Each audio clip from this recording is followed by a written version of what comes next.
કે મારા મોત પછી મારી લંકાની ગાદી ઉપર મારો માજાયો વિભીષણ બેહે। જ્યારે સત્તાની વાત આવે તે રબારીનો દીકરો બેહે। આપ સૌને પણ કહું છું કે રાવણની રાજનીતિ વાંચજો। ઠાકરસિંહ રબારી વાવની જ્યારથી પેટા ચૂંટણીની તારીખો જાહેર થઈ, વાવની ચૂંટણીમાં ફોર્મ ભરાણું અને વાવની પેટા ચૂંટણીમાં મતદાન થયું, ત્યાં સુધી આ એક નામ ખૂબ ચર્ચામાં રહ્યું। ઠાકરસિંહ રબારીની માટે રબારી સમાજના કેટલાક યુવાનો દ્વારા સોશિયલ મીડિયાની અંદર કેમ્પેન પણ ચલાવવામાં આવ્યું હતું કે ઠાકરસિંહ રબારીને વાવની પેટા ચૂંટણીમાં કોંગ્રેસ પક્ષ તરફથી ટિકિટ આપવામાં આવે। જોકે કોંગ્રેસ દ્વારા ગુલાબસિંહ રાજપૂતનું નામ નક્કી કરવામાં આવ્યું હતું। ત્યારબાદ ચાલુ ચૂંટણી દરમિયાન રબારી સમાજનું શિક્ષણ સંકુલ જે બની રહ્યું હતું તેની માટે શિક્ષણ રથ એ બનાસકાંઠા અને ધાનેરાની આસપાસના વિસ્તારોની અંદર ફરી રહ્યો હતો કે જેમાં અવારનવાર ઠાકરસિંહ રબારી પણ ત્યાં પહોંચ્યા હતા। આ શિક્ષણ સંકુલ બનાવવાનું બીડું જે છે તે ધાનેરાના ધારાસભ્ય માવજીભાઈએ ઉપાડ્યું હતું। જોકે માવજીભાઈની સાથે રબારી સમાજ હતો અને રબારી સમાજનું જ્યારે નામ આવે છે ત્યારે સમાજના તમામ નેતાઓ કોઈ પણ રાજકીય પક્ષ સાથે જોડાયેલા હોય એક મંચ ઉપર જોવા મળ્યા છે। આવા અનેક વખત દાખલાઓ આવ્યા છે। ત્યારે વધુ એક વખત રબારી સમાજના શિક્ષણ સંકુલનો ભૂમિપૂજનનો કાર્યક્રમ હતો અને આ કાર્યક્રમ દરમિયાન ઠાકરસિંહ રબારી સહિત ભાજપ અને કોંગ્રેસના નેતાઓ એક મંચ ઉપર જોવા મળ્યા। ઠાકરસિંહ રબારી પણ આ મંચ ઉપર ઉપસ્થિત હતા અને જ્યારે ખાતમુહૂર્તનો કાર્યક્રમ હતો તે દિવસ દરમિયાન ઠાકરસિંહ રબારીનું એક સૂચક નિવેદન સામે આવ્યું। ઠાકરસિંહ રબારીએ રામ અને રામાયણ એટલે કે રાવણને પણ યાદ કર્યો।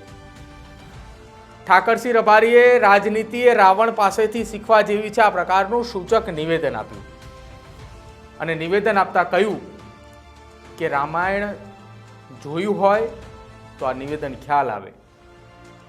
રાવણ પાસેથી રાજનીતિ એટલા માટે શીખવા જેવી છે કે રાવણ ભલે રામના હાથે મર્યો પરંતુ લંકામાં શાસન તો રાવણનું જ રહ્યું।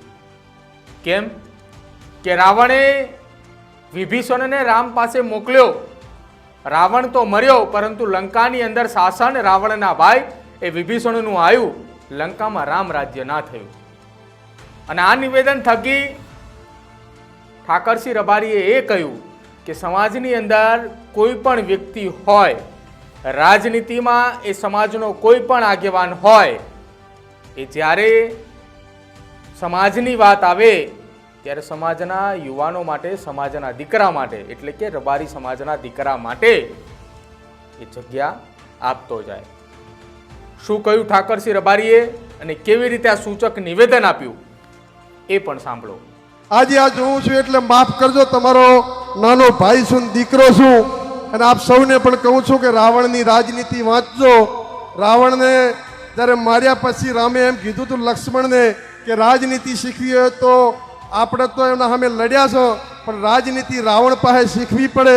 રાવણ પાસે સલાહ લઈ જાય અને લક્ષ્મણ ગયા અને રાવણને કીધું કે તમારી રાજનીતિ શીખવા આવ્યો છું।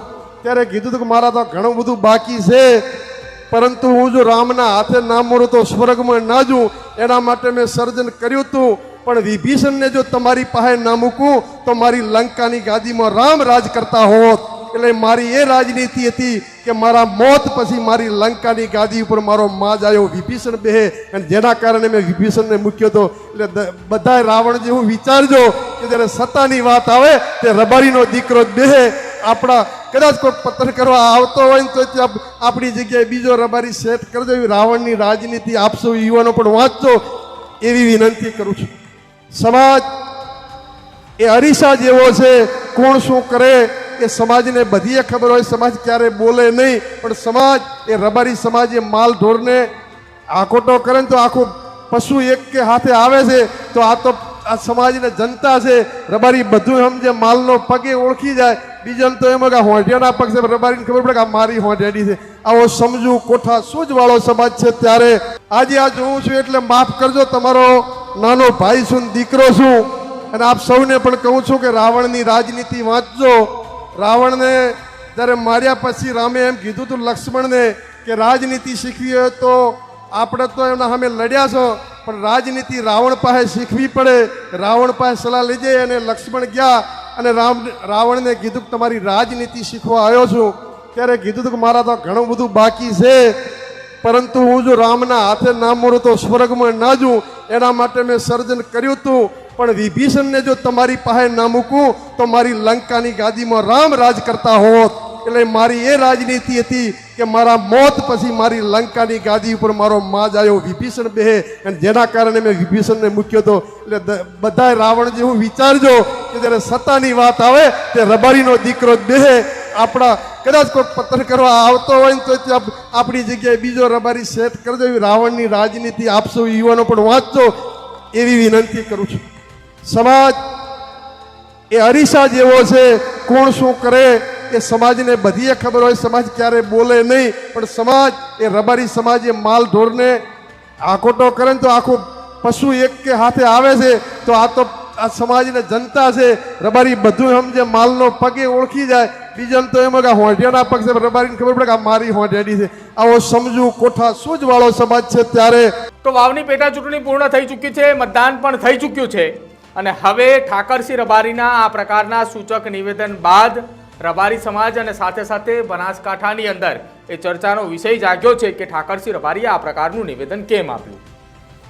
એક તરફ કોંગ્રેસ પક્ષના વાવ વિધાનસભાની પેટા ચૂંટણીના દાવેદાર હતા ઠાકરસિંહ રબારી, અને તેમની પસંદગી ના થઈ, અને ત્યારબાદ આ પ્રકારનું નિવેદન આપવામાં આવ્યું, અને આ નિવેદનથી હવે ચર્ચાઓએ છે તે જોર પકડ્યું છે. ઠાકરસિંહ રબારીના આ નિવેદનને લઈને રબારી સમાજના આગેવાનો અને યુવાનો ત્યાં જે હાજર હતા તે પણ ચોંકી ઉઠ્યા કે ઠાકરસિંહભાઈએ આ નિવેદન આપ્યું, અને આ જ નિવેદનથી રબારી સમાજની અંદર એકતા પણ જોવા મળી. આપનું શું માનવું છે ઠાકરસિંહ રબારીના આ સૂચક નિવેદનને લઈને? આ નિવેદનને આપ કઈ રીતે જુઓ છો એ અમારા કમેન્ટ સેક્શનની અંદર જરૂર જણાવજો, અને અમારી ચેનલ ન્યૂઝ રૂમને આપ આજે જ લાઈક કરજો, શેર કરજો અને સબસ્ક્રાઈબ કરજો.